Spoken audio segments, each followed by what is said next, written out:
Demain, donc, en Conseil des ministres qui a été repoussé à demain, sera présenté donc, le PLF, projet de loi finance pour l'année prochaine. Est-ce que la mesure de 2 centimes sera présentée? On doit faire un point ce soir, donc je ne peux pas m'engager sur le sujet. Ce qui est sûr, c'est qu'après, on peut toujours agir en amendements, comme vous le savez, gouvernementaux ou parlementaires. Donc, quoi qu'il en soit, les discussions que nous avons aujourd'hui et la semaine prochaine sont tout à fait utiles. Et le dialogue, on va dire, est bien entamé, les échanges aussi avec les fédérations. Oui, je crois franche et sincère. On peut parfois être en désaccord, on peut travailler ensemble et je crois que l'idée, c'est quand même d'essayer de trouver un sentier de convergence et d'avancer. Juste pour résumer ce qui s'est passé, nous sommes vus collectivement jeudi dernier, de mémoire.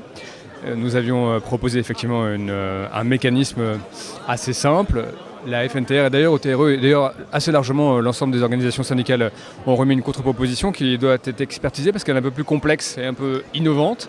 Et donc depuis hier soir, nous faisons mouliner nos services pour regarder la conformité au droit européen, pour regarder la conformité au droit français, pour en gros regarder si sur les tuyauteries ça fonctionne.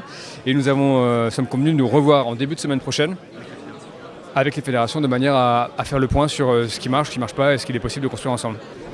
Toute dernière question, vous savez que le FO Transport a lancé pour les chauffeurs routiers donc une grève illimitée à partir du 5 décembre pour répondre au CFA. Donc vous avez répondu aujourd'hui que vous maintenez le financement sur 3 ans. Absolument, l'État s'engage à la fois à mener une mission pour regarder comment on arrive à faire évoluer le mécanisme, ce qui est une demande de l'ensemble des fédérations, et l'État également s'engage à maintenir le financement pour le financement triennal qui est prévu pour les 3 prochaines années.